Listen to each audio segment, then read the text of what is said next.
Welcome back, friends, to Rooted Wisconsin, where we are dedicated to authentically sharing the stories of the people who make Wisconsin a fantastic and beautiful place. Big news today. We'll start with that in a second, but first, as always, I want to thank you for listening, subscribing. Appreciate you, and check out the Patreon if you haven't yet.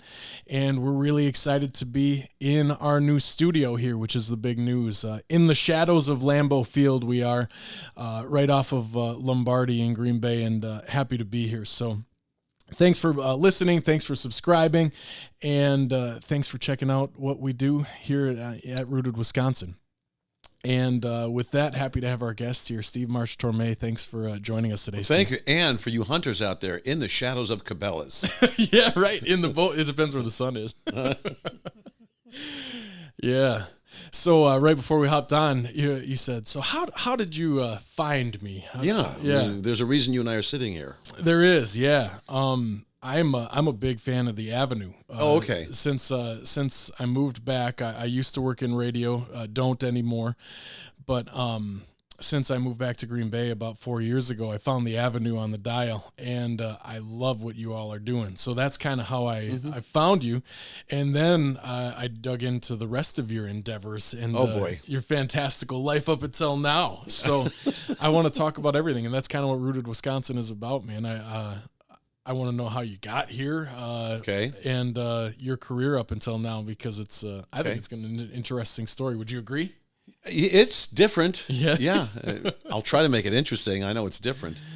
So, when I meet people, usually after I do a show, if we're doing a concert, they go, so how'd you end up here in Wisconsin? And I always just do this, because why else would I be in Wisconsin? Nice, lovely state. But I see. Yeah, but show business didn't move to Wisconsin. Mm-hmm. I met a girl who is from Berlin, and moved, fell in love, got married, moved her to Los Angeles, and we had our first child there. And her parents still lived in Berlin, so we'd come back and visit them. And after about, I don't know, almost half a year to a year, my wife said, "What do you think about the idea of us moving to Wisconsin and being closer to mom and dad, and we'll have some help with our baby?" I said, well, for somebody who lived in New York and L.A., the Wisconsin thing, I don't know about living on land with silos. I don't know if that's going to work for me. And we actually made a pros and cons list. And I said, you know what? It actually does make sense. Almost every time I perform, I have to get on an airplane. So from the middle of the country, it'll be easier. And even more importantly, we will be next to, closer to her mom and dad. We actually go out for an evening and have some help with our child, and maybe be able to afford a house one day. Because in L.A., not a chance. Yeah. I mean, unless you've got really deep pockets, it's just that expensive. So I've been here almost 19 years, and it's worked out. I mean, my daughters don't know any different. They love being here. They got great friends and a great theater program at Appleton North. So that's the first answer to a question. That's how I ended up here. The Avenue happened. My wife said one day, have you heard this station 91.1? I go, no, I don't know. She goes, it's called The Avenue. I said, all right. She says, you should take a listen to it. It's a little different. So I'm listening, and they're playing a March-Torme record, followed by a Todd Rundgren record, followed by the Doobie Brothers, folled by Billie Holiday. I said, well, no one's doing that. And it was more jazz-oriented then. Now we're much more Americana-oriented. Yep. But I called up the station. I said, hi, my name is Steve March-Torme. I just finished recording a new album here. If I send you a couple of tracks, would you take a listen? And they said, yeah. I didn't really expect anything from it, because it's hard to get airplay. Mm-hmm. And the engineer called me back about 2 days later. He said, yeah, there's 3 or 4 cuts here that we would play. I go, hey, if you'd chosen one, I'd be thrilled. So he called back 2 days later and said, would you do a station ID? I said, yeah. And, even if they don't know who I am, just the Torme last name, hi, I'm Steve March-Torme. You're listening to. And then the general manager called me about 3 days later and said, you've got a good voice for radio. We have an opening. Would you be interested in doing a show? I said, yeah, if you give me the best slot. Yeah. I don't want to be on from 4 to 6 in the morning. I said, but drive time? He says, yeah, you got it. So they added the morning also. And then, I don't know, a few years ago, he said, can you also do Saturday? I said, I don't want to listen to me that much. But yeah, I'll do Saturday. So I'm on every single day except Sunday. Okay. And yeah, the station's very different. We do great stuff for the nonprofits in this area. We give them airtime. We do community impact grants they wouldn't get otherwise. We help a lot of independent musicians here that wouldn't get airtime otherwise. I mean, lots of local guys here. I don't know how much play they're getting nationally, but they're getting it here. Yep. And it helps their concerts. And, oh, yeah, we were listening to you on the Avenue. That's why we showed up. Mm-hmm. So it's been a good deal. It's I've been there, never mind how many years. I've been there now for a couple of years. But I like it. I mean, everybody gets along, and I think we do good work. Yeah. Yeah, where I was previously, I programmed a lot of Americana roots type music. And here I thought I was being all innovative and on the cutting edge. And then I move here and someone else's, I hear Isbell and Childers and Ryan Bingham. And yep, you hooked me in right away. Yep. My wife says, what are the names of those groups? I go, it doesn't matter. Boy and Bear, Mountain Man. It doesn't matter. They're mostly Americana groups. But you're right. Jason Isbell, who did you see Scorsese's movie Killers of the Flower Moon?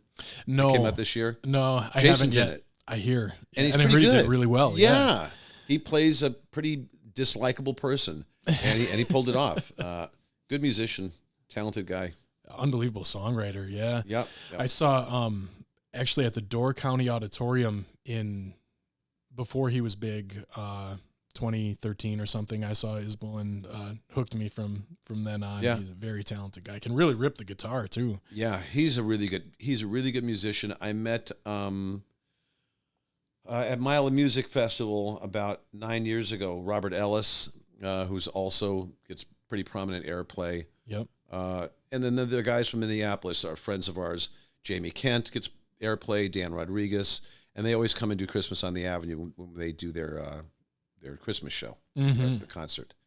But it's and those guys are very appreciative. We do a live broadcast the last Thursday of every month at August Haven in Appleton. We did it yesterday. And yesterday it was Brad Bordini, who's another local musician. And the place fills up. Have you ever been to August Haven? I haven't, no. It's an upscale furniture store. I've been to the one in Green Bay, I should say. I haven't been to the one in Appleton. Okay. Expensive, nice furniture. Yeah. And basically people come there and they get to hear a free concert for an hour, sitting on expensive furniture, drinking wine and beer for free and hors d'oeuvres. It's like, oh, well, that sounds pretty good. Yeah. So, it's a nice venue for the artist because maybe they're coming into town in 2 months to do a concert. Well, now all these people have just seen you. Yep. So I think we do pretty good work. And thank goodness we have such a following, including yourself, because we wouldn't be on the air. We are a nonprofit and we have to do fundraisers, pledge drives.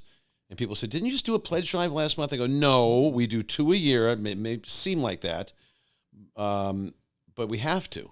And it's amazing when you all do the pledge drives because speaking of a new studio, I forgot to put up our studio. Oh, there we go. So it covers up the laptop. Everybody can see the audio. But speaking of the pledge drives, it's amazing to hear where the people call from and pledge from and stuff when you all talk about them. It's great. Yeah, and that's hard to do because you're tuning into the radio and you're hearing someone saying, so if by the end of the month we're right here, we're always here for you, and here's what we do, and they go, all right, we get it already, but we have to do this. If we don't have a successful pledge drive, we're off the air. Yeah. My GM tells me that all the time. He goes, this is not a matter of if we can do this. If we don't, they're going to turn the radio. We're going to be gone. We can't sustain without it. Mm-hmm. So we've had great supporters, and fortunately, we've been adding people. Mm-hmm. So, we don't, it'd be nice if, when we have a goal, if you had all the people that listen to the station, if each one of them sent in like $3, we'd make our goal. But they don't. Yeah. So you have to ask for large amounts, and they do come out and matching helps a lot. When we've got a matching hour, okay, I can give $100 now. I know it just became $200. It's how the game works. Yeah. But we are different from everybody else, so that's kind of cool. It is. Yeah. So that's how I found you. And then, kind of digging in because when I'm on, and I think when most people are listening, like you got the two most prominent slots is what you ended up with. So people are listening. And I looked into the rest and I thought it was fascinating, man. So, born in New York, how long were you there? Born in Manhattan and lived in the city. I'm probably just a child, like 1 or 2 years old. Then we moved to Scarsdale, to Westchester County. Okay. And we moved from there to Los Angeles when I was 12 years old. Okay. But my roots to me are still Scarsdale. That's where I made my first friends. That's where I fell in love with baseball and music. And it was idyllic for me. I got lucky. I mean, I was born into a family that fortunately had some means and friends, and I always felt safe and secure. I mean, I wasn't running the streets of New York City, so again, I'm just fortunate. So was the move at 12 tough then? No, it wasn't. But I had a preconceived notion of Beverly Hills. My parents announced me, by the way, we're moving. What? We're moving out to Southern California. I go, no, but Patsy Bloom just took notice of me for the first time. She likes me. We can't move to California. I was a little guy when I started high school. I was 4'11", so I was one of those little people. And this girl who I liked when I was 11 finally noticed me, and I said, I don't want to move. That didn't carry a lot of weight in their decision. All right, we'll stay, Steve. I thought that Beverly Hills was a bunch of, they're going to be a bunch of snobby kids that think they're all that. Every place has nice people and people that, whatever. So it wasn't that tough a move. I tell some of these stories in my concerts, like the first. Yeah. This is so, I'll do this anyway, because here we're going to be here for a little while. Yeah. When we first moved out to Beverly Hills, we were living on a street with a bunch of celebrities on it. And I don't know, 4 days in, the doorbell rings, and my dad says, well, you're a man of the house, go answer the doorbell. And this is Hal March, my stepfather, who basically brought me up. So I answer the door, and there's this kid standing there who looks like he's about my age. Looks like he's about, I don't know, 12 or 13, and an adult standing behind him. And the kid sticks his hand out, and he says, I'm Daisy, who are you? And I looked back at my dad. I go, I have no idea what he just said. He goes, no, don't be rude. He says, I said, hi, I'm Steve. He goes, I'm Daisy, who are you? And what I thought he said was, I'm Daisy, who's the Jew? But that's not what he said. It was Desi Arnaz Jr. Okay. And what he was saying was, I'm Desi, who are you? Who are you? Yeah. Now, the truth is, that's a story that I made up because I do it for the concert, because Desi doesn't speak with a Cuban accent. But it works for my concerts. Yeah. And now I'm giving that away to you. So that is the first person I met there, and I talked to him 2 days ago because his birthday was on the 19th, well, a few days ago. And we've been friends since. But that was my upbringing. Again, meeting people after a concert, they go, well, you're Mel Torme's son, all the musical people you must have met, the people you've been around, all those celebrities. I go, I wasn't around those people. I didn't live with Mel Torme past the age of 2. I was around all the Borscht Belt comedians. Those were Hal March's friends. So our living room and our weekend dinner parties that my parents gave, every weekend, it was Milton Berle and Phil Silvers and Jack Carter and Buddy Hackett, all the Borscht Belt big-time comedians. And Hal was a funny guy, and he loved being around people that made each other laugh.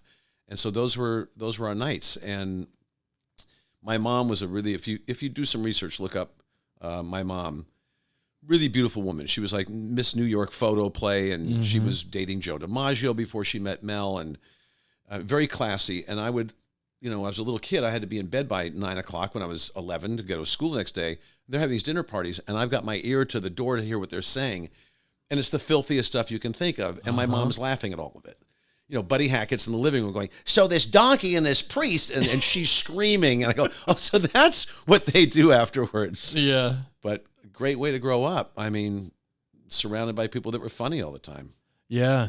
Especially a group of comedians like that. It reminds me actually a lot of, I can't remember what medium it was on, but recently I heard Pauly Shore telling a story of his formative years, and his mom only. It was all comedians. Yeah, and just what comes out of that. So I mean, I can only imagine of what entered those earworms through the door. it was not G-rated, and I think they, to some extent, as much as they like to make each other laugh, they were competing too. That's the nature of comedians. If you think that's funny, what do you hear this? And I'm just trying to wonder how far I can go with this, as far as telling you stories. Oh, it doesn't really matter. Well, who's going to hear this? I mean, everybody. Hopefully, they are. Yeah. Well, then we'll leave some of those stories for between you and myself. But it stuff got bawdy. I mean, there was some pretty blue stuff that went on. Well, we're It was not really governed funny. by the FCC. I understand I'll just say that. I understand. Afterwards, anyway. So it was, it was great to know that my stepfather was a good audience too. Yeah. That it wasn't so competitive that people didn't like listening to each other laugh. And Jack Carter was ridiculous. He was really a living room comedian. Everything was filthy and everything was way over the top. Mm-hmm. And they were just roaring. They'd have dinner and then into the living room and pouring the Chevys and just going, I'm trying to sleep in here. Yeah. So it was great. Yeah. How did that, how was that for you? Developing a circle of friends within that, because that's a unique space, right? But maybe you didn't know any different. And that was just life is life, right? That's exactly right. Yeah. That was how I was brought up. So Yeah. my friends back then in LA were mostly almost the same as they are here. They were either musicians or athletes. Mm-hmm. And there it was baseball for me, and then started playing tennis and made some tennis friends. And all of my friends here are either tennis players or musicians. Pretty much. My wife and I have a couple of friends that are not in that business, but for the most part, those are the people I hang out with. Yeah. That's who I relate to. Yeah. So when did music start then for you? When I was back in Scarsdale, we had a basement. I lived in Los Angeles for over 30 years. There are no basements in Los Angeles. We have no reason to have it. Well, we will now soon because things are going to start flooding. But listening in my basement to radio, that's how I got into music. And again, people think, well, you're Mel's sick kid. Didn't he teach you? I go, no, different family. So listening to the radio, I was listening to the Yankee games. And after the Yankee games are over, you listen, still AM radio, and it shows you how far back I go. And started listening to the one-hit. No, some of them were one-hit wonders, but a lot of people like Frankie Valli and the Dixie Cups. And I wasn't a big Elvis fan. I was more into harmonies and melodies. And then when the Beatles came along, that was it. Myself, like a billion other kids, like, well, this is what I want to do. And it's funny when you look at their first album cover. When they first came out, all the parents were saying, "You're not going to wear your hair like that." Well, now it'd be a haircut. I mean, if you look at the first Beatle cover, there's no long hair on there. But that was it. I started singing along with the records, and I had my first band when I was 13. I'm sure we were terrible. Did a couple of gigs, and then when I got to be 16, 17, 18, really started, this is what I want to do. Because as much as I love baseball, I'm never going to be a Major League Baseball player. Even if I ever came close to making it, that's a short career. But I think I can do this music thing. So the real truth is, I don't think I became a really good musician until the last 15 years of my life. I really believe that. Mm-hmm. I had talent and I could write and I could play, but it's only in the last 15 years that I've become, I think, a good musician. Hopefully. Why do you think that happened? What was the transition to that? Because I think before I used to do it for the same reason that a lot of people do. It was for me. It was, I want attention. I'm good at this. Oh, look, they're watching. The girls are watching me on stage. In the last 15 to 20 years, it's become about the audience for me. I have enough confidence and hopefully talent that I'm secure enough when I'm on stage that I'm not even thinking about that. I want them to come away saying, gee, I hadn't seen him in concert before. Here's a guy that not only I was thoroughly entertained and I love the way he sings, but this is somebody I'd want to sit down and have a couple of beers with. He seems like a good guy. Mm-hmm. And that wasn't really my aim before. I mean, I wasn't a bad guy, but I was just immature. Just, you grow and hopefully get better at what you do and become more selfless. And I think that's what I've done. Having children also tends to do that. It does. Yeah, big time. You're no longer living for just you. So that's, that's not a unique story, but that's kind of what's happened to me. Yeah. When in that time of realization to become more crowd-centered, did you revert back to any of the experience from your formative years that maybe you had missed, being around folks that, I mean, Hal had some very interesting jobs and was a showman of sorts. Like, what did you look at those things in a different way, or think about them again or something? Yeah, I've thought about my childhood a few times because it's so different now where I live. from what I was brought up in. It's just completely different.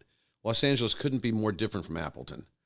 I got some perspective from being around my stepfather a lot, because I was around a number of kids there that, I'm not going to say, the cliches, they were running wild, these showbiz kids. But there was a lot of stuff going on. And, and I had friends that were driving Ferraris and BMWs just because it's who they were and they came from means. And Hal was a disciplinarian, and he just didn't put up with any nonsense.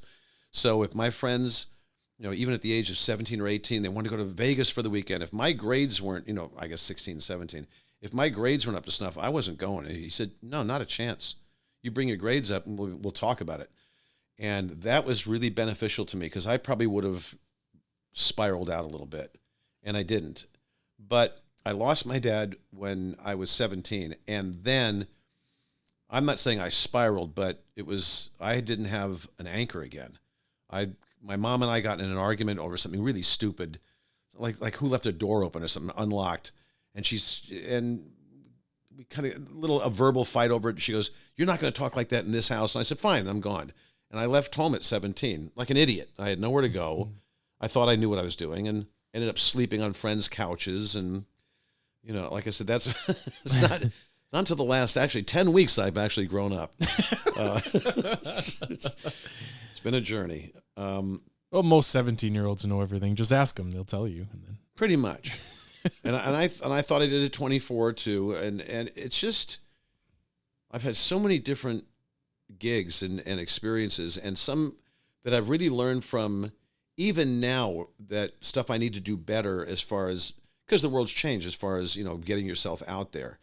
Around here, I'm kind of a semi big fish in a small pond. I mean, a lot of people know who I am because of the radio show. They've come to my concerts. But nationally, I'm sure people go, who? Who's Steve? So what have you been doing? Where have you been? And that's still stuff that I'm working on. I literally was doing it yesterday with a guy who's going to be taking me on for management. He said, we need to change a couple of things about your profile.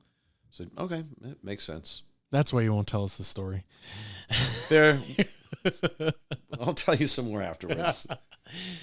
Yeah. But I mean, the stuff that I checked out, that I'm drawing a blank on the song right now, but there's a video on YouTube covering a Beatles song that has a ton of views, and you I know what it was. Rip it. Oh, what song is it? Well, that, I went, I know which song it is. I went to our GM at the station, because we put on concerts, and I said, what do you think about, since it's the Beatles, it was like their 50-year anniversary of the Beatles coming to America.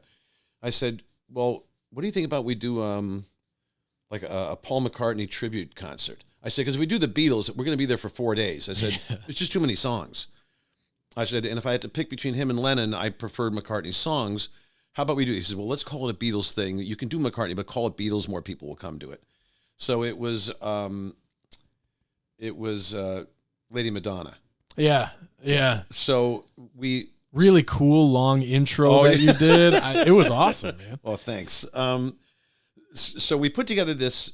I should sometime I'll show you the disc, because we have the entire concert. There's some real cool stuff in it. So I rehearsed all these guys, and it's an undertaking, because it wasn't like a quartet. I mean, we had a lot of musicians on stage, full horn section, background singers, the whole thing. It had not rained for like 2 years before that day. It had not rained for 2 years after. I'm dead serious. That entire concert, from about 10 minutes in, was like end of days rain, deluge, because it was pretty full. And if you watch the video, because we're editing, by the time we were, an hour in, we lost at least half the audience, because it was raining that hard. I'm going, really? We rehearsed this for a month and a half, and you're going to rain on me. What are you going to do? But I wanted to do a cool intro to that, so it wasn't just dun, dun, dun, dun, dun, like everyone has heard. Yep. And I do that with a lot of songs we do. This group that I have called Steam, and we've got a pretty good following now here in the Fox Valley. Michael Bailey from Vic Ferrari, he and I are the headliners, and we put together a crackerjack band. But I write a lot of the arrangements, the intros and the outros, just so it's not, I don't want to be a karaoke band. If you want to go to a wedding to hear the exact version. So we do Steely Dan stuff, and we take some left turns here and there. And if you're going to do that with Steely Dan, you better do it right, because you're going to look foolish if you don't. Like, what made him think he could change a Steely Dan tune? Mm-hmm.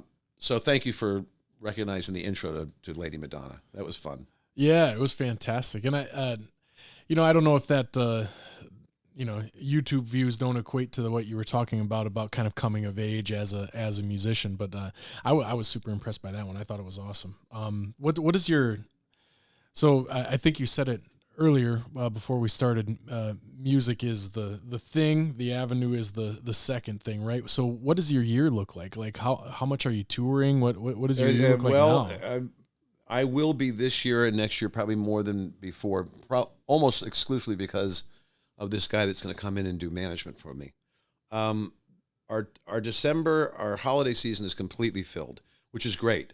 I mean, we do that, our concert for kids from 1 to 92, and we've been doing it for 3 or 4 years now, and it's more and more people are coming back every year now. Oh, we got to see the show again. It's really an excellent concert, and it's not just me saying it. It's so diversified, and there's so many good musicians in it. There's a guy named Phil Smith who teaches music at Neenah High School, and he's a brilliant musician. He works with a group called Grand Union, and he's a brilliant violinist and guitar player. And I mean, this show is not a whole evening of Silent Night and Noel, and it's like, oh, geez, I hope the restaurant's still open. This show hits the ground running, and it's just like, wow. I mean, it's a high energy, wonderful show, but we take our moments where we do something beautiful and other stuff that's just silly. And so December's taken up with that.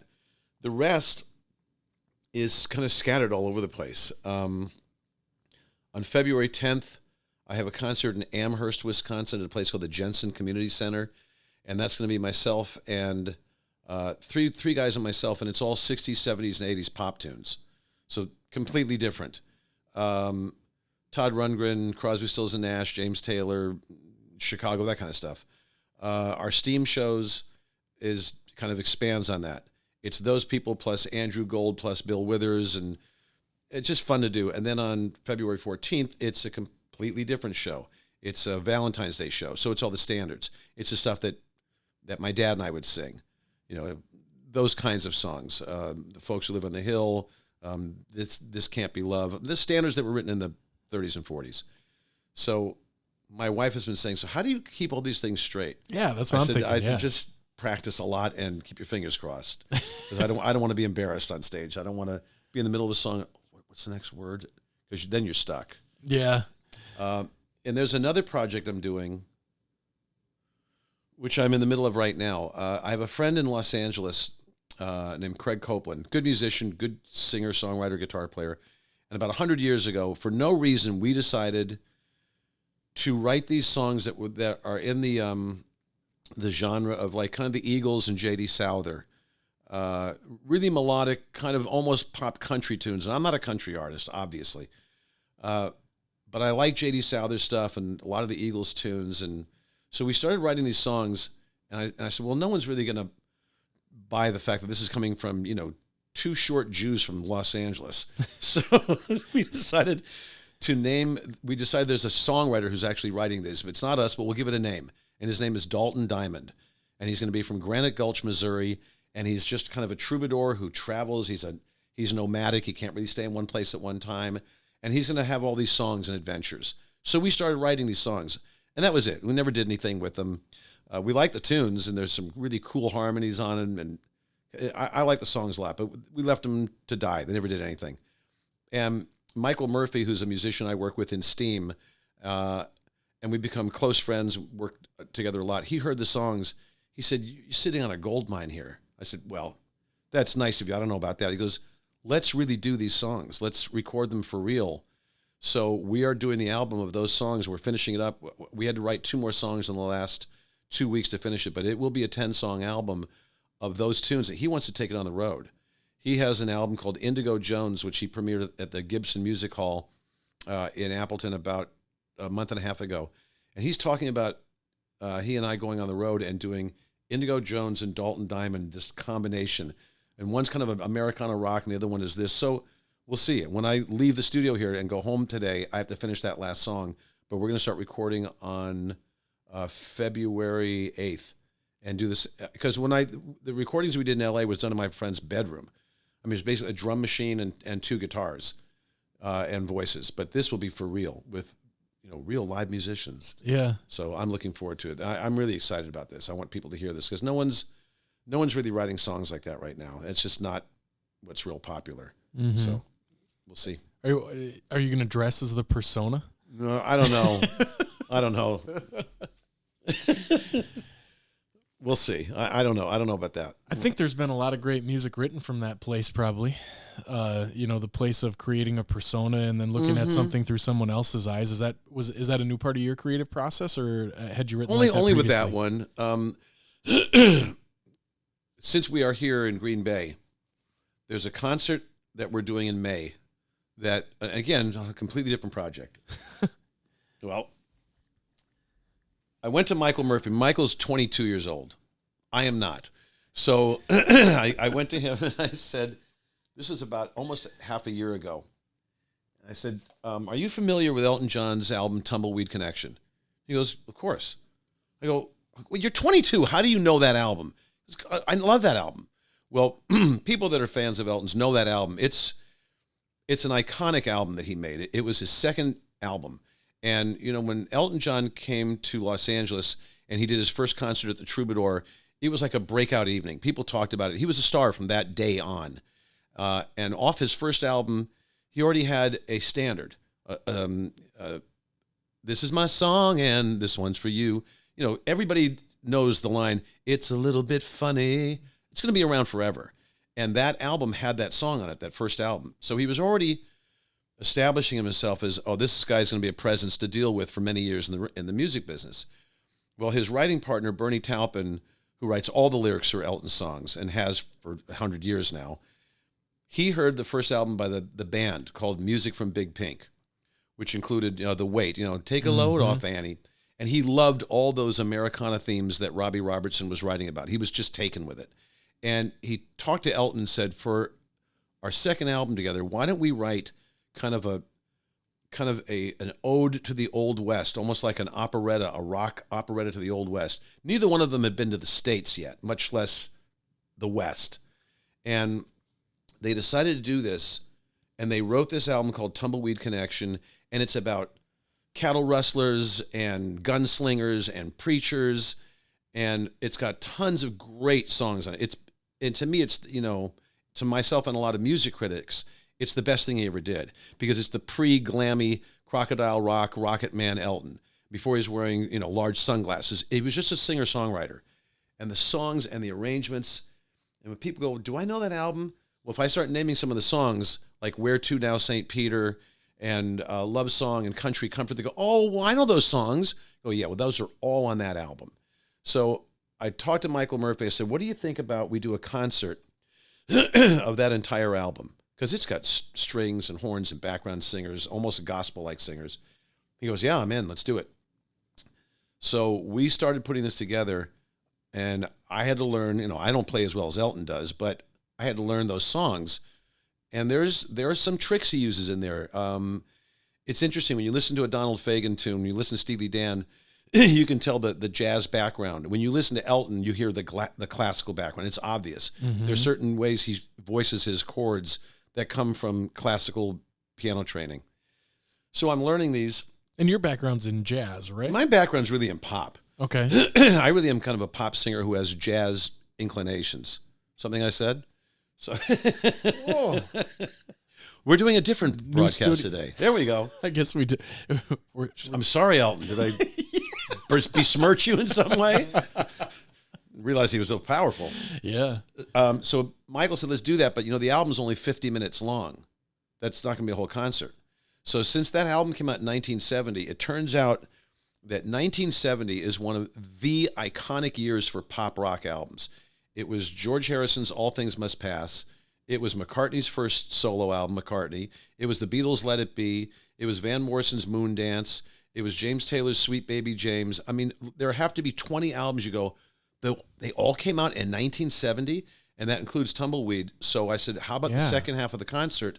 Let's just do songs from that year, 1970, that people will know. So they're basically getting 2 concerts for one.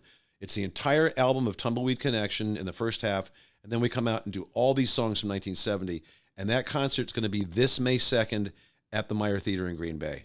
Nice. So I'm really excited about it. We did 2 concerts of this at the Thelma Sadoff Center for the Arts in Fond du Lac, and they never do back-to-back concerts. They don't do 2 days in a row of the same concert, and they booked it for 2 days in a row, and we sold out. And I'm really hoping to sell out the Meyer because I think people are going to just be knocked out by this concert. It's really musical. There's nothing the same in it where you go, well, yeah, it was fine for an hour and a half, but it's kind of the same thing over and over. No, it's all over the place. You're going from the James Gang doing Funk number 49 to, Sweet Baby James. It's like, wow. And I have the musicians to pull it off. Yeah, that's an incredible time in music history in general. When you think about completely innovative things that hadn't been played before or people doing things in a different way, that's the first music I became accustomed with. My interests have grown, but man, yeah, you can dig so many different directions in that. Yeah, I think so. I mean, the 60s had a lot of great music, but the 70s, I agree with you, is where it kind of opened up and you had people like Todd Rundgren who go, oh, this is kind of different and real musical and some chord changes in there I wouldn't expect in a pop tune. Using him specifically as an example, he writes a certain way. He voices his chords in a certain way. He uses lots of minor sevenths and major seventh chords, and he learned that by listening to the person who was kind of his musical hero, who was inducted into the Rock and Roll Hall of Fame about, 10 years ago, and people protested it because, well, who cares what they think? Laura Nyro was a brilliant songwriter, and she wrote a lot of songs you go, I didn't know she wrote that. Blood, Sweat, and Tears and When I Die, she wrote that. I can name a number of tunes that were huge hit records. You go, I had no idea Laura Nyro. Well, she kind of emulated Bacharach and David. Burt Bacharach used a lot of major seventh and minor sevenths. She did that, and Todd kind of took it one step further, and that's where he came up with a lot of his tunes, a number of which we do play on the Avenue. But you're right about the 70s. You had really creative people. Well, in 1969, Crosby, Stills, and Nash put out their first album. Everybody goes, what? Sweet Judy Blue Eyes? No one's doing harmonies like that. And I think it's the best pop music of any era is the 70s. There's good stuff in the 80s. It became more, long hair, glammy. But Hall & Oates kind of dominated the 80s with lots of cool pop tunes. But the 70s was really creative. It's like finally the shackles were off. It didn't have to be a 3-minute long single. We can go further. So that's we're lucky that we get to do all these tunes from that year of 1970. Yeah, creativity looked a little different in the 80s with like the Talking Heads, or you think about something like that. When the 70s, everybody was doing something. Like you get into the early 70s, that starts to be getting the little bit thicker with a big beard Jim Morrison, and that overlaps all of that stuff. That's a fascinating time. Yep. Man, that'll be a fun one. May 2nd. All right, cool. May 2nd at the Meyer Theater in Green Bay. It's the Avenue signature concert. It's our concert. So hopefully we'll promote the heck out of it. And because we're a nonprofit, we have compliance issues. I can't even talk about my Facebook page on the Avenue because if it allows me the opportunity to make money, there's a conflict because we're a nonprofit.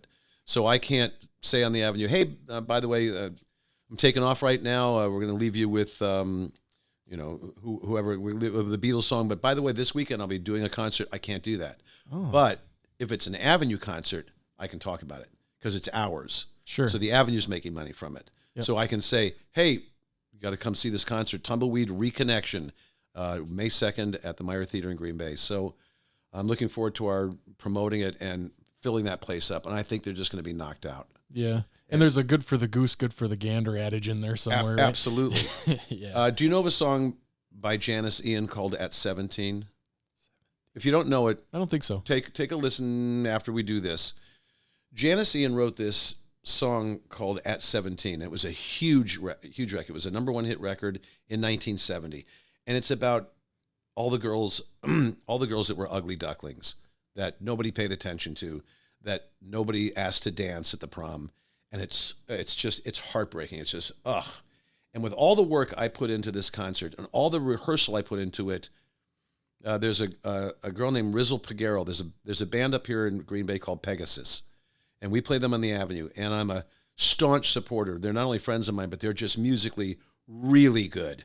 This is not Americana stuff. It's pretty advanced and just musical as heck. And Rizzle Pagero and her sister Yana Pagero are in this show with me, and Rizzle sings at 17 and steals the concert. It's like, really? All the work I put into learning that Chicago song, Make Me Smile, and you steal the concert with your one song. Thanks. She sings this song, plays it beautifully, and really puts her heart into it. And I watched the audience because I'm off stage for that tune. And I looked at people, they were like, tears and mouths open. So I'm just a plug for her. And that's kind of what they're going to see in the show. They're going to see really great high energy stuff. And then she sings that tune. And they're just, why did you do that to me? It's that good. That's the ultimate goal, right? I mean, I that's think so. To move somebody in several different ways. It could be joy, it could be sad emotion, and everywhere in between. But that's probably the ultimate goal that you shoot for. I think it should be. It doesn't have to be, because not every artist is going to do that. But I've been fortunate enough to meet ladies after my show, and she said, look, he's not around right now, but my husband's in the bathroom. I haven't seen him cry at a concert like in years. And you sang that tune, and I've got a few that do that. There's one I wrote called A Different Time, which is about what we've been talking about. I was in a park one day in Berlin, and my daughters were 2 and 4 years old, and we were still living there before we moved to Appleton. And it was a hot July day, and we were the only people in the park, and I started thinking about, how did I end up here? How coming from Manhattan and like this celebrity lifestyle that I kind of was born into, and now I'm living in a town of 3,000, and I realized it's fine. My kids are safe. They feel secure. This is good. I still get to do music. I still get to travel. So I wrote this song called A Different Time, just reflecting on how different it was when I grew up. And it affects people when we do it live. And I talk about, I went to a park today with a 2-year-old and a 4-year-old who call me daddy. I sat and I closed my eyes and listened to the joyous sounds of my kids laughing. Mm. Someday when we're gathered in our home, as we sing out Old Lang Syne, they'll ask, Dad, was it worth it all? I'll say, yes, it was all sublime. So, excuse me. So yeah. They'll sit there and say, they were listening to that, and my husband was crying. I go to a Steely Dan concert. I don't get that affected emotionally. Musically, I'm knocked out because they just kill me. But that's not what they do.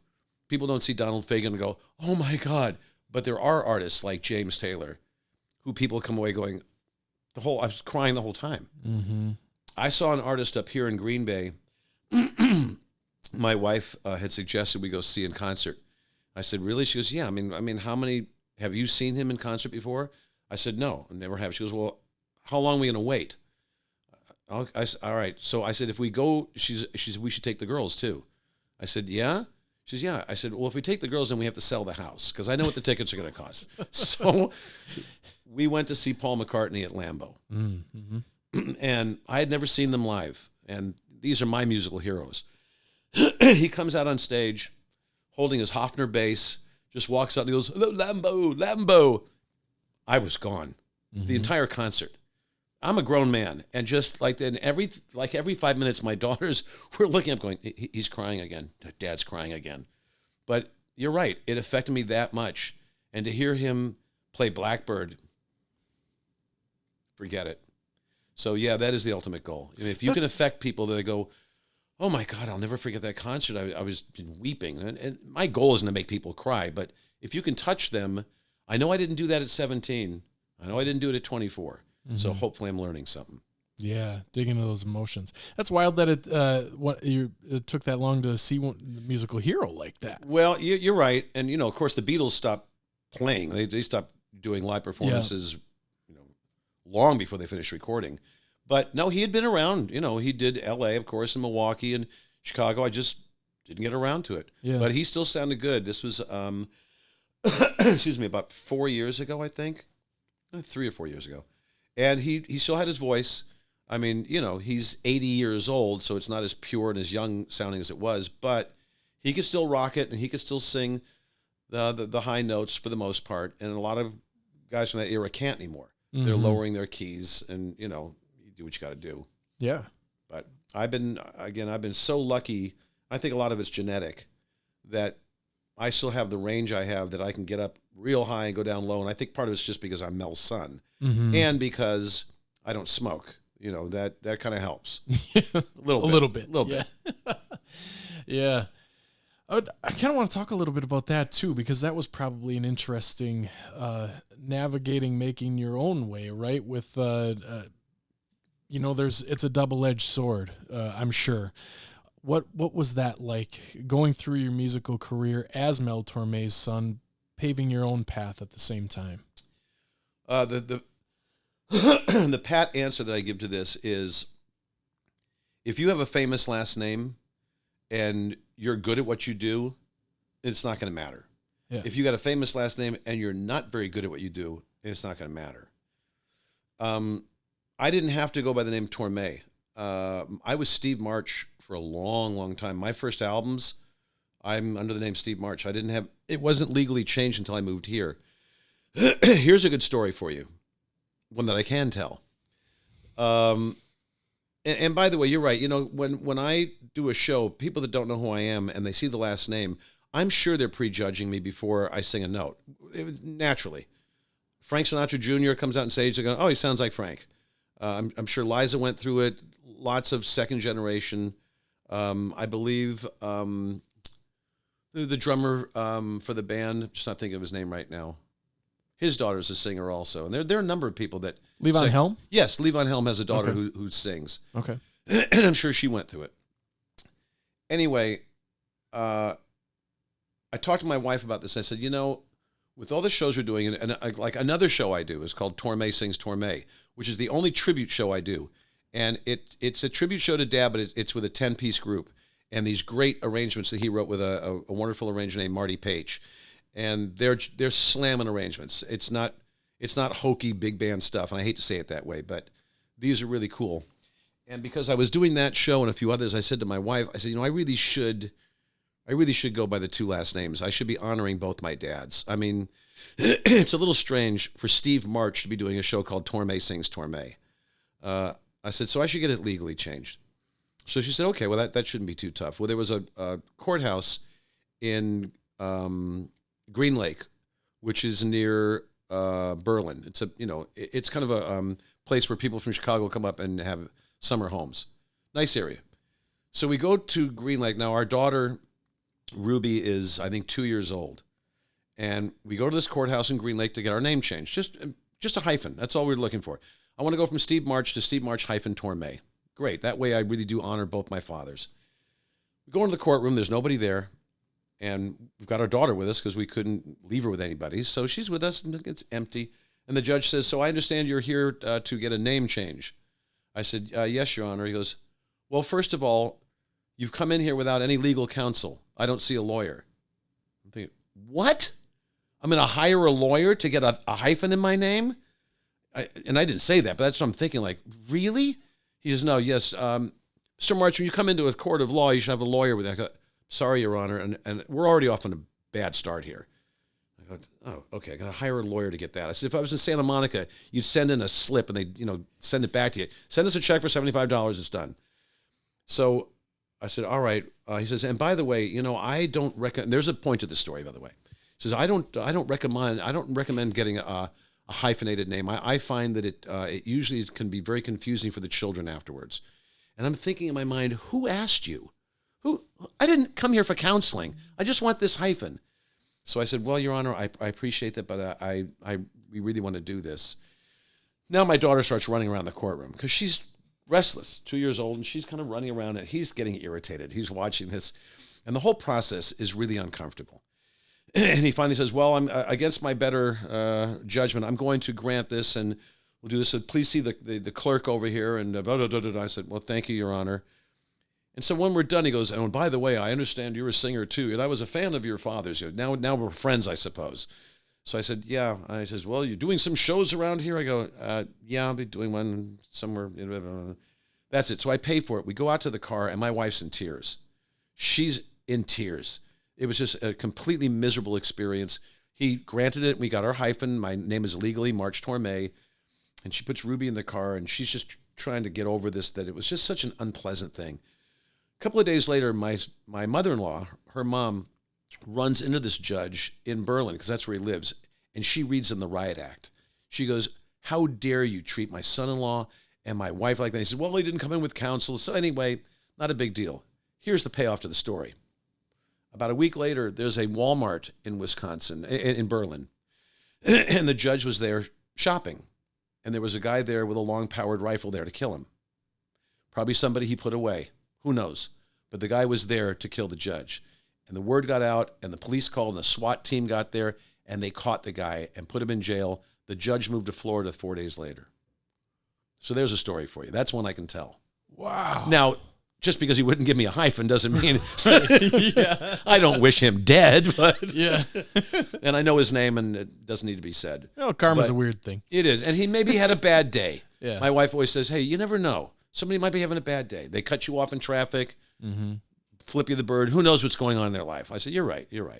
But it was an interesting story. Yeah. Yeah. And it's weird that interaction still tries to turn into that at the end, where he has the, the communication in his mind to say, all right, I'm going to tell him I liked his dad's music now. Yeah, now we're friends. Yeah. But who knows? It probably was some convict he put away.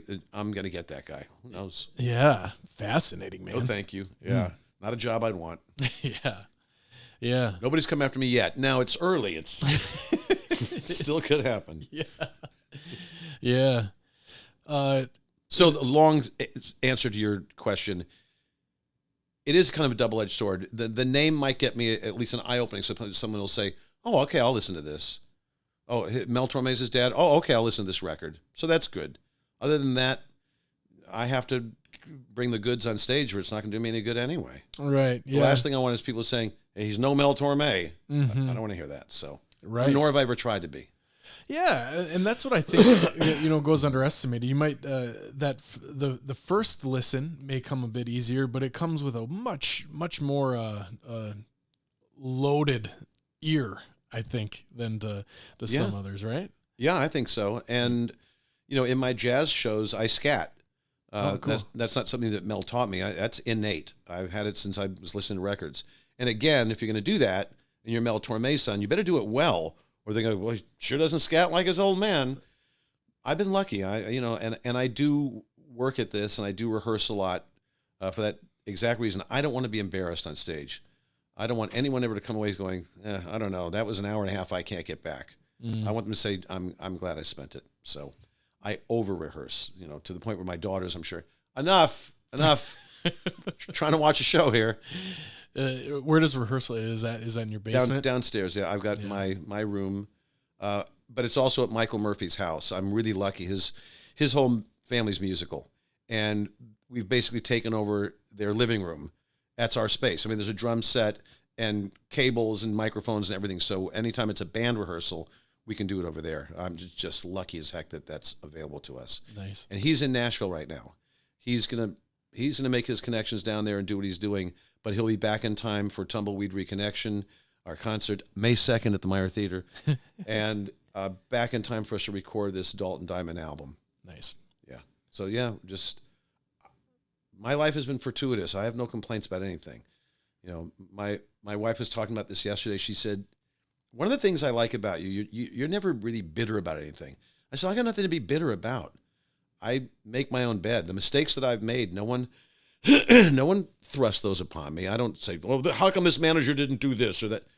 I take responsibility for my successes and, more importantly, my mistakes, which I've made many. We all have. Yeah. Absolutely. I've kind of found that to be true, yeah. Yeah.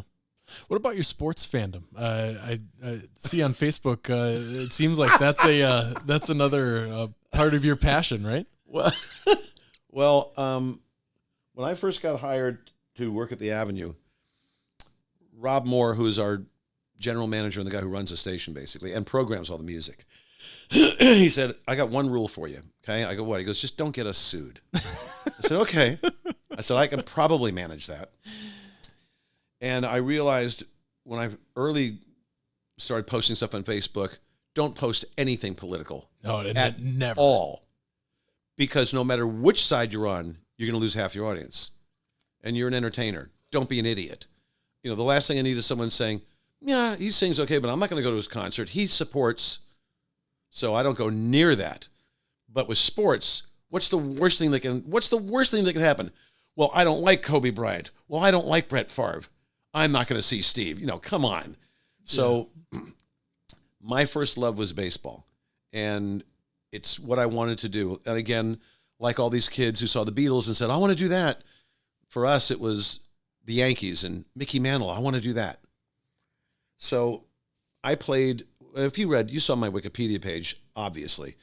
I got lucky enough to actually play for 2 national teams in the sport of fast pitch softball, which used to be pretty big here in Wisconsin. I understand they played it a lot out in Kimberly. They had some really good players. That's kind of a dying sport here, except for the girls. It's hard to get together a men's fast pitch softball team, especially in a climate like this. You can only play so many months. Mm-hmm. In Southern California, we could play almost year round. So I got a chance to do that, and lucky enough, we went over to Israel, and I played for the United States national team in the Maccabiah Games, which is the Olympic Games for Jewish athletes. Which, of course, the running joke is, well, that must be a very thin book. But we actually had a lot of people that people would know. Brad Gilbert, the tennis coach, who's coached Agassi and everybody else, he competed in the games, won a gold medal. Danny Shays, Dolph Shays' kid who played in the NBA, same thing. The most famous, of course, Mark Spitz. Mm. So we've had some good players. I'm not in that category, but the team I was on that I did start for did win 2 medals. So my interest in sports, once I got past a certain age, I don't wear my heart on my sleeve for any of these teams ever again. It's too silly for me. And that doesn't mean if you love your team, I'm calling you silly. It's silly for me. That's all. People that get angry at guys that drop a pass. That guy cost me $100. No, he doesn't know you're breathing. He doesn't know you live on the planet. He didn't cost you anything. You did. So I get to objectively make comments about sports without getting involved emotionally, which I think allows me a decent perspective. And I do follow all these sports, and I actually do know a little something about what I'm talking about. No, I can't coach an NFL team, but I do know the mindset, and I do know a lot about sports, mostly baseball and tennis and football and basketball. And so I make my little comments and try not to get too out about it, but I'm not going to get in any trouble from that. Right. I have a friend in radio who will remain nameless, and he's a really smart guy. He's a staunch liberal, progressive politician. He's not a politician. That's the way he leans. And he did what you do. He was a radio host, and he posted on his Facebook page, I would never wish anybody to die, but the world is a better place without Rush Limbaugh in it. This is after Limbaugh passed away about 2 days earlier. The guy got fired from the radio station. It was on his Facebook page, but somebody who is a big donor to the station said, I don't go for that, and he lost his job. Mm-hmm. So lessons learned. I'd stay away from all that stuff. I should tell you the three reasons I got called into the principal's office at the Avenue. Ooh, nice. 3 of them? 3 times. That's all. That's not bad in 10 years. Okay. Only 3 times. In radio? Yeah, that's not bad. Not bad. Yeah. We were doing a show on April 1st. This is about 7-8 years ago. And we finished the show. I said, hey, that's I got to take off now. And by the way, I have some news to announce. It's kind of bittersweet. I want to thank everybody for welcoming me here to Wisconsin and being on the radio here at the Avenue. This will probably be my last broadcast. I've got an offer from California that is too hard to pass up. I said, I'm going to miss my friends I've made here. I'm not going to miss shoveling snow, but I have to. Oh, wait a second. I just checked the calendar. Never mind. I'll see you on Monday. And it was an obvious April Fool's thing. Yep. I couldn't have made it more obvious. I couldn't have spoon-fed it more. I said, oh, never mind. See you on Monday. I got called into the office, and the general manager said, "Did you say you're quitting the Avenue?" I said, "No, it was an obvious joke. I even said I'll see you on Monday." He goes, "Well, we have some donors here that were working out at a gym. They heard that and they got upset about it." I said, "Well, I'm flattered that they like me that much." He goes, "You can't do that." I said, "Geez, you're a long way from Santa Monica, Toto." All right. So I never did that again. That was the first one. But that's pretty benign. Not a big deal. The second one, if you listen to the show, you know that I often will allude to where a band is playing. Because otherwise, what are you going to say? How many times can you introduce Moondance? What are you going to say about it? So if a band is playing somewhere, they're Joliet, Illinois, I say, and they got a gig on December 2nd in Joliet, Illinois at the Palladium Theater, birthplace of, and I'll mention somebody from there, because to me that's interesting. Yep. So this one was, so-and-so had a gig, and I said, birthplace of actress Marilyn Chambers. I said, next up, and that was it. That's all I said. Well, as it turns out, Marilyn Chambers is a porno actress, but I didn't say porno actress. She was in a famous movie called Behind the Green Door. So I figured, come on, there are adults listening. It's not that big a deal. Well, some lady was listening that probably had been in the industry and was harmed from it. She calls up the station. She goes, it's not people don't realize that the harm that can be done from that. I had to write her an email and apologize and say, I didn't realize, I'm sorry. So that was the second time, because I said actress Marilyn Chambers. But the third one's the best one. So we did a song by Carly Simon called No Secrets, which is off an album called No Secrets. And anybody who knows those albums from that era knows that album cover. We boys know that album cover. She's wearing a big purple hat. She's wearing a purple sweater. And my comment I made was, I said, that's from the album No Secrets. I said, obviously a very, very cold day when they shot that cover. Well, that was it. This lady's driving her car, and she's got two kids in the back. Who knows? They're taking them to school, and they have phones, and they looked up the album cover, and it's obviously nipples are showing. It's hard to miss. Well, she calls up the station and says, I don't listen to the Avenue for that kind of smut. So, wow. So I said, you know what? That's your fault for having your kids on their phones in the back of the car. But lesson learned again. So God knows, I try to skirt the envelope when I can for fun, but I have to kind of watch it. I don't need any friction. They like me there. I don't need any reasons for them to say, Steve, that's the fifth time we've gotten a call. Mm-hmm. So at worst, I'll say the Packers secondary really needs work. Yeah. Okay, if you call in about that, I can live with it. Yeah. Cold day on that photo shoot. Man, that was one of my reservations. And so here's my double-edged sword. Starting the podcast after 10 years in broadcasting, walking that exact line you're talking about. And I hosted a really unique show that was a 3-hour call-in show, completely live with no dump button. Oh. So of course things came up all the time, right? Some hilarious stories doing that. But seeing, 10 years of pushback to weird things like that. And then starting the podcast where there is no FCC oversight. We can say whatever we want. We can swear. You can do whatever you want. Other than, the hate speech and stuff like that. Right. But if it's not within YouTube's guidelines or Spotify guidelines, like we can say it and they just put a little explicit on it. Mm-hmm. But how does that impact the rest of life? I started the podcast to have great conversations like this with people I didn't know and to get authentic pictures of who people truly are. And then along the way, I'm sure at some point somebody's going to say something that, is a guest of mine. But at the same time, it's like we're having a conversation. It just happens to be that other people are going to watch it too. Mm-hmm. And then that email is going to come in. And I'm sure it'll happen. It happens to, everybody in this space. And I'm not looking forward to it, Well, who do you think what geographically do you think is your biggest audience? Is it this area? Is it Wisconsin? Regionally, yeah. Okay. Yeah. Well, keeping in mind where you are, you're not in New York City, you're not in LA, where you're probably not going to get quite the pushback you might on something you might say that somebody might feel that is anti-religious. Who knows? It's just the way it is. It's the market you're in. Comes with the territory. Absolutely. And you will get an email. Someone will say, I was going to watch your podcast, but I don't need it. Well, then don't. Yeah. You're lucky. You can say you're lucky because you can just say, understood. Not everyone's going to like what I do. I get that, but thank you very much for letting me know. I can't do that at the Avenue. Right. I can get fired. Mm-hmm. So I can't say, well, then don't listen to my radio show. No, that's not going to fly.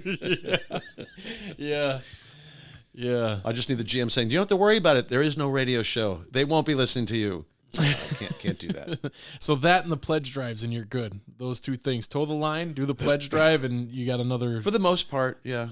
Host over at August Haven, which is helpful for the musicians. The fact that this last Thursday of every month, we have an artist come in and do an interview and then do a 50-minute set.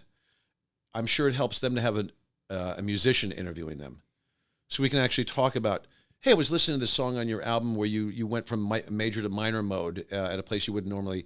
Well, if you don't know about music, to me, it makes it a little bit more interesting.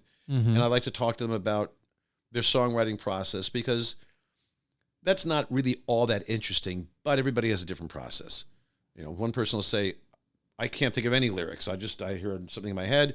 I start writing it down. Then I think of the lyrics. Another person, I have this story. Then I add the music. So just something to talk about. It's kind of interesting. So those are my jobs. I do host that. Don't get the Avenue sued because that would not be good. And try to get people to give us money during our pledge drives. Yeah, that's about it. Yeah. And when we do a signature concert, it better be a good one, Steve. If we're going to put our money on you, it better be good. So are there other artists that do the signature concerts, or is it signature because you and the Avenue are... No, I think we've done some that had nothing to do with me. Like we'll do one big concert. We had Ricky Lee Jones was one of them a few years back.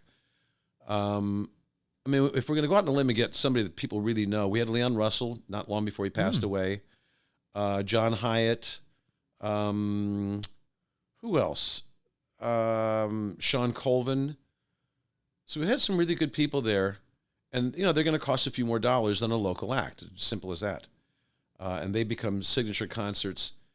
I didn't get to see Leon Russell because I was out of town performing. I saw Sean Colvin, and she was really, really good. Wonderful singer, songwriter. Ricky Lee Jones, people walked out of the show and complained to Rob. He was in the lobby. And I guess two elderly ladies walked out, and Rob said, "Are you not enjoying the show?" She says, "We didn't come to hear language like that." And he's thinking, well, who do you think you came to see? This isn't the Osmonds. You came to see Ricky Lee Jones. And every once in a while you should go, so this fucking song, what did you expect? Yeah. So, I'm not always associated with a signature concert. Okay. Yeah. And that's so back to not lose it. The sports fandom is more of the games, and then the game itself, because it seems like you don't. The game itself, and if you read my stuff, I like to call people out on stuff. You do a lot, yeah. So the hypocrisy, that's what I call out. Sure, like from an objective absolutely point of view. Yeah. I mean, it's not the most important thing. It's sports. Who cares? Yeah. But when the NC2A fines people or puts them on probation, and they know that certain programs are cheating, because always follow the money in any walk of life. Follow the money. Mm-hmm. And when Jim Harbaugh, who just signed a 4-year deal or 5-year deal with the Chargers, he's pulling a Pete Carroll. He's getting out while he can. Mm-hmm. Pete Carroll knew everything that was going on at SC with Reggie Bush and the illegal cars and the illegal payments. And then went, whoa, this Seattle job's looking pretty good right about now. Yep. Well, Reggie Bush had to give back his Heisman. I mean, they got caught, and Pete got out clean because he got out of there. That's what Harbaugh's doing now. Because what he was doing this last year, there was all kinds of illegal stuff going on. All kinds of illegal meetings with recruits, meals they weren't supposed to get. Now, it's stupid that the NCAA has rules like that. If you can't buy a recruit a meal, something's wrong with the system. Especially with where NIL deals have went, where absolutely, that's funneling people to different colleges all the time on a much grander scale than a dinner at Play Bistro. Right. Right. So I will call that out, and there are athletes that I will call out for different reasons. They don't care. I'm some schmuck singer. What do they care? I've called out Jair Alexander on the Packers. He's the highest paid cornerback in the NFL. He also doesn't like to tackle people. That's his job. one of the things that's happened in the NFL a lot in the last 5 to 10 years is guys play bumper cars on defense. They'll run into guys and smash into them, but they will not wrap up and tackle because they do not want to break that collarbone. So I get why, but that's their job description. So you do see a lot of guys bouncing off tackles and running for touchdowns because the guys didn't wrap up and tackle. There are certain teams that do. The Baltimore Ravens, who are obviously still a favorite for the Super Bowl, those boys tackle. They're tough. But there are teams that play pretty boy football that don't do that. And this is not me being a macho. I'm just observing. That's part of your job. Part of Brett Favre's job was not to throw interceptions, but he did because that's his style that he played. And there are people here that hated Aaron Rodgers, just didn't like him. Oh, Mr. Smug with his ponytail and his Hollywood girlfriends. And it has nothing to do with Aaron Rodgers' play as a quarterback. No, they just didn't like him because he didn't really fit the blue-collar mentality that is a lot of the fans in Green Bay. And I get it. That's the majority of your fans at Lambeau. They love the fact that it's owned by the community and that these are hardworking blue-collar guys from the blue-collar community. And Aaron and his ponytail and his going into his room for 4 days to decide what he's going to do. This just the darkness retreat, didn't set well with them at all. And that's why when he left, a lot of people said, yeah, don't slam the door when you're gone. We're glad you're gone. And I will comment and say that may be so, but he's also the best quarterback you've ever had. Yeah. That includes Bart Starr, and that includes Brett Favre. This guy was a brilliant quarterback. Didn't throw picks.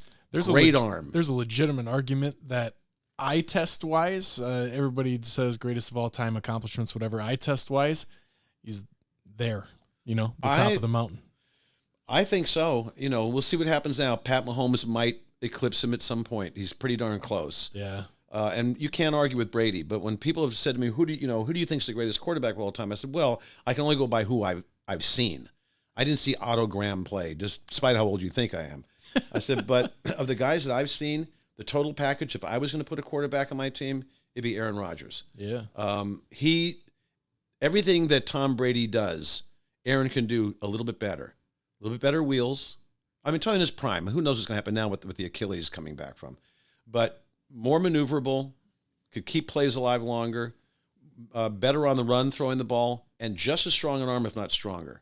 I said, but he brings baggage with him. And now, with the anti-vax thing, and, he's really not done himself any favors.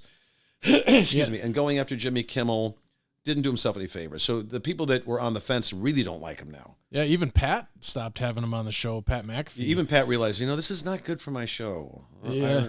This is not good. Well, Aaron started taking some pretty staunch stances, and firing weird shots that are just strange. Why? How does that benefit you, Aaron? I know. I think he knows it doesn't. I think he knows it doesn't. I think he doesn't care. That's my prognostication. I think you're right. But I think it comes from a family situation where he realized a long time ago, I'm not going to care what anybody thinks about what I say. I think so too. Yeah. You know what's fascinating? Back to a point you made in there, though. I thought it was weird, and I still think it's weird. How overlooked the people that did don't let the door hit you on the way out. How overlooked just the concept of someone devoting 16 years he was in Green Bay, or I can't remember the exact amount, but it's still a human, and he devoted X amount of years successfully to something that really bolsters our community, right? This community? Yeah. Absolutely. This is what people around the country who have never been to Green Bay, what do you know about Green Bay? Every single one will answer your podcast. No, they'll answer. I love it. There you go. The Packers. Steve. That's what everybody knows. Yep. Oh, yeah, the Packers. You know where it is in Wisconsin? No, but I know the Packers play there. Mm-hmm. So, yeah, and he played hurt a lot, as every football player does, every one of them. But your quarterback takes a lot of shots. And when he had an offensive line that wasn't up to snuff and David Bakhtiari was hurt a lot, Aaron played hurt. Mm-hmm. And you're right. The people that said, yeah, don't let the door hit you. Yeah, that's why the word fan comes from fanatics, Yeah. The Detroit Lions being in it right now, a friend of mine said, yeah, I really hope they win it. I said, yeah, I'm kind of rooting for them because the Jared Goff story is a good one. He's resurrected his career and coach has done a good job. I said, but you know what? Those fans booing Matthew Stafford, for that reason alone, I hope they don't win. That was a real bummer. I said, this guy gave everything to them for 12 years on a terrible team, got the crap beat out of him, and he comes back with the Rams and they boo him. Mm-hmm. Sorry. Yeah. Sorry. That's my opinion. One of the most famous clips is that game that he hurt his shoulder and goes in and throws the 2-point conversion. He's like, I could throw it if you need me to throw it. Like, giving absolutely everything. And he and his wife did a lot of charitable work in Detroit, too. Lots of it. Yep. I mean, they really should have cheered him. When you see basketball players get traded, come back to an arena, they often get applauded. Mm-hmm. I mean, it happened with Pascal Siakam, who just got traded. Came back the first game, huge applause. Mm-hmm. It's same thing with baseball players. If they had a good reputation there and they loved them, they come back. A Cody Bellinger coming back to play at Dodger Stadium, absolutely. Yeah. So for the fans to boo that guy, because Stafford's one of the good guys. He's a really good guy and can still play. He's still an elite player, because that team was not very good this year, and he got them into the playoffs. The Rams were same thing, a secondary that's not very good. Mm-hmm. Pretty uniforms, don't want to tackle too much. I'm not going to make any friends saying this stuff, but what the heck. Yeah. And I've known some interesting athletes, people that are friends of mine, that I got lucky to either play sports with or I just met. And one of them lives here. I got a call from a friend of mine. God, now it's how many years ago? Holy smokes. I didn't realize how long ago it is. It has to be 15 years ago. He called me here in Wisconsin home, and he said, guess where I am? I said, I don't really want to guess where you are. Why don't you tell me where you are? He says, I'm in Florida. I said, okay. He says, I'm at the Yankees Fantasy Camp. I said, oh, good. He says, have you ever thought of doing a fantasy camp? I said, no, not at all. He says, why? I said, well, to be honest, because I can still play. And I don't want to go to a fantasy camp with a bunch of guys who kind of can barely run and, they want to meet their heroes. I get that. That's great. But I can still kind of play, and I don't want to do that. Well, there's somebody here who wants to talk to you. Okay. This guy, put him on the phone. All right. This guy gets on the phone. He says, this is Steve Torme. I said, well, it's Steve March-Torme. You got the right person. Yes. And to whom am I speaking? He says, this is Tony Kubek. I'm like, holy smokes. Well, I don't know if you know who that is. You're too young, probably. Yeah. Tony Kubek was the shortstop for the Yankees for 10 years. He played on those famous teams, the Mickey Mantle, Roger Maris, Yogi Berra, Elson Howard. Tony was the shortstop. And when he retired from baseball, he did the Saturday game of the week with Kurt Gowdy. He was famous for it. Hey, this is Tony Kubek and Kurt Gowdy, a game of the week, the Boston Red Sox versus. So he became a TV personality also. Well, he was the guy that was my hero when I was a kid growing up, because I was a shortstop. I wanted to be Tony Kubek. So he's on the phone with me. And I'm like, hamana. He goes, hey, he says, I'm talking with your friend Patrick here. I said, is Patrick being a pain in the ass? He goes, yeah. I said, I figured as much. He goes, well, Patrick tells me you're a pretty good ball player. I said, I can still play. And I don't know. Okay. He says, you ought to come down here to Yankee camp. I said, you know what, Tony, I don't really have a desire to do that. He goes, well, I think you'd have a good time. I said, well, I appreciate your talking to me about it, and thanks for taking the time, because you're the guy that I followed as a kid, so thanks for doing this. He goes, well, great. He said, but, consider it. So he gets off the phone, and my friend Patrick says, pretty cool, huh? I said, yeah. I said, this is one of my heroes. I don't have many. I said, he's one of them. He says, guess where he lives? I said, where? He goes, he lives in Appleton. I said, what? Tony Kubek lives in Appleton? He goes, yeah. I said, holy smokes. He says, you can look him up in the phone book. So they finish the camp, and I look up Tony in the phone book, and I get his phone number. And I call him up, and I say, hey, it's Steve Marsh. He goes, hey, how you doing, Steve? I said, I had no idea you live here. He goes, yeah. I said, is there a chance we could get together? He goes, hey, sure. I said, I got to ask, is there a chance if I bring my glove, we can play a little catch? He goes, oh, no, his shoulder's long gone. That's not going to happen.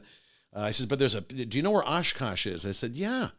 And I was living in Berlin. I said, yeah, it's 15 minutes away. He goes, there's a pizza place there. It's owned by this guy. Well, I'll meet you there.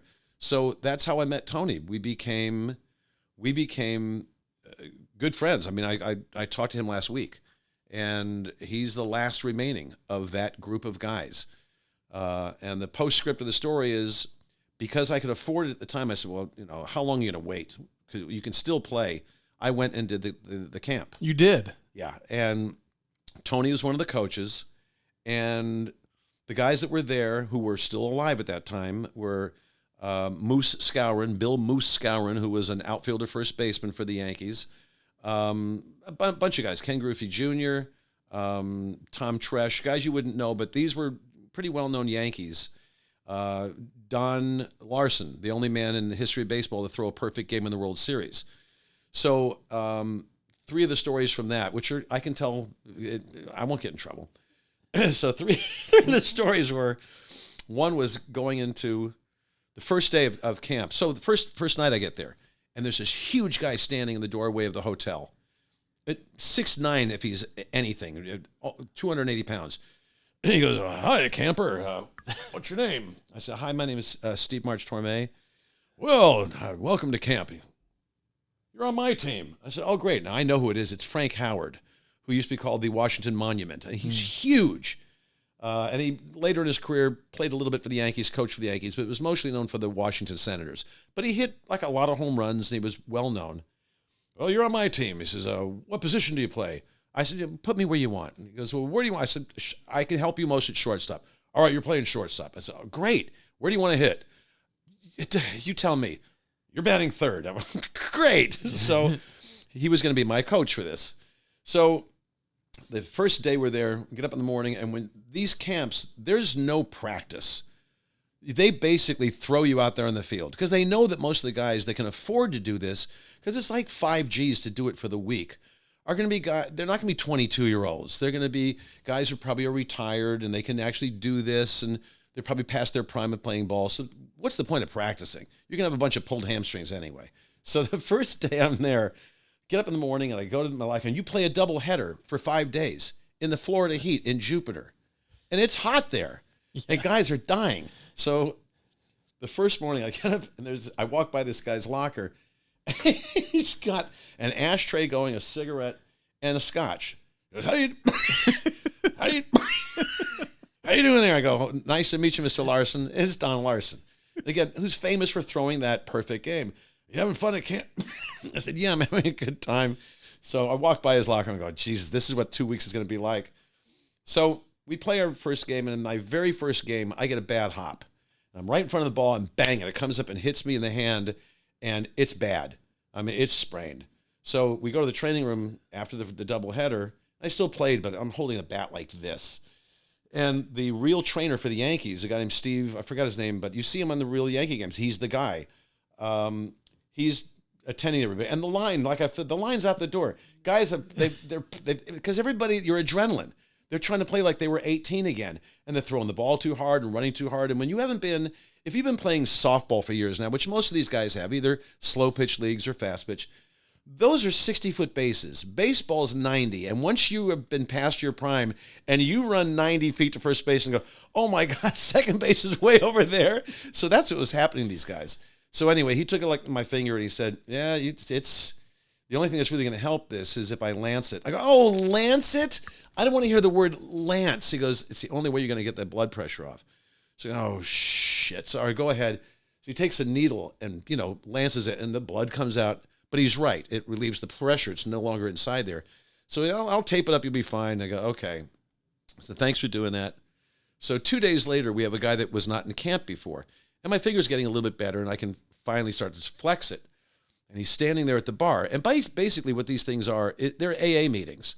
I mean, basically you just drink all night and you meet your heroes, and they sign your baseballs, and they tell stories. The best story that comes out of this is, and my wife's heard the story, so it doesn't matter. So this guy joined us on this one night. He's sitting at the bar, and I recognize him instantly. And I walk up to the bar, and I order a beer, and the guy says, "How you doing, buddy?" I said, "Good, good." He says, "What's your name?" "My name's Steve." And I said, "I know who you are." He says, "You having a good time here at camp?" I said, Yeah. "What happened to your finger there?" I said, "I got a bad hop ground ball, and it just kind of, they split it up. It's okay." So he says, "Well, buddy, let me tell you what you do for that finger." Like, I don't know where this is going.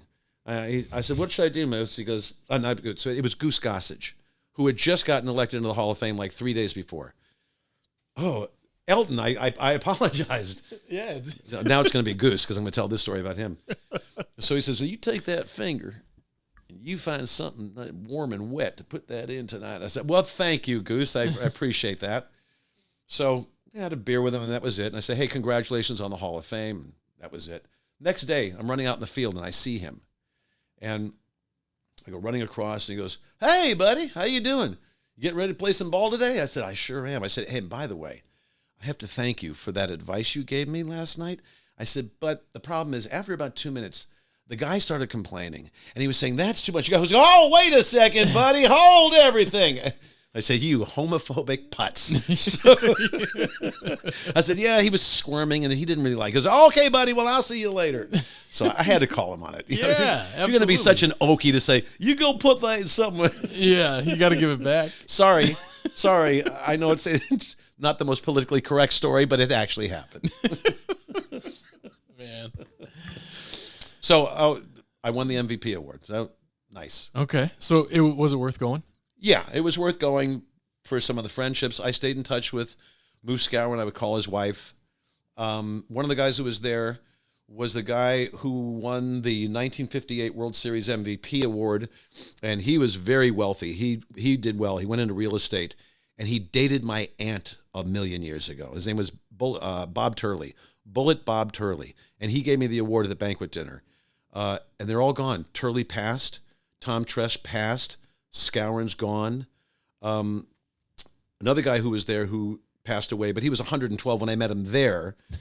Tony said, "Hey, have you ever met Yogi?" And I said, "No." He said, "You want to meet him?" I said, Sure. Well, Yogi was pretty cranky at that point. He didn't really want to meet anybody. And he had a clause in his being at the camp not to be bothered. Don't bother Yogi with stories and your nonsense because, Yogi was known for the Yogi-isms. You know about that? Well, Vaguely, Yogi would say things that he meant, but they would come out so sideways that they actually made sense. There was a whole book of them. Like he'd say, one of them was, "You're going to go to that restaurant?" He goes, "Nah, nobody goes there anymore. It's too crowded." That kind of stuff. If you come to a fork in the road, take the right one. Not, it was always malaprops that he didn't really mean to say, but they ended up being clever. So people bothered him about that. He'd say, "Hey, Yogi, say one of those things you do." Mm-hmm. He's like, I don't need this. So Tony introduced me to him. He said, hey, Yogi, this is March-Torme and Hal March's kid, Steve. I said, "Nice to meet you, Yogi." And he kind of gave me a, I was like, okay, he doesn't want to be bothered. But I wanted to kind of get closer. So I said, "Nice to meet you." I said, "Hey, by the way, Del Unser said to say hello." Del Unser? I haven't talked to Del Unser. I knew where to go because I know enough about this nonsense. So I threw 3 names out at him that he all responded to. So at least he wouldn't give me a cursory. Mm-hmm. And he passed away that year. But he was 90-something. So all these guys are gone except Tony. My friend is the only one left out of that group of guys that played on that team. So I'm thankful to have him as a friend. And he's great. Every time we talk, he starts telling me stories that I can't hear anywhere else. And it'll always be, I brought over my collection of baseball cards, and he would just point and go, "I've ever told you the story about Veda Pinson?" I go, "No, I think you're going to now." And I just sit back and I'm in heaven. Yeah. So we were playing the Athletics in Veda, and this is, to me, that's nirvana for me. I can hear musical stories anytime. Like, the time Steely Dan was, but to hear this from the old Yankees it's great.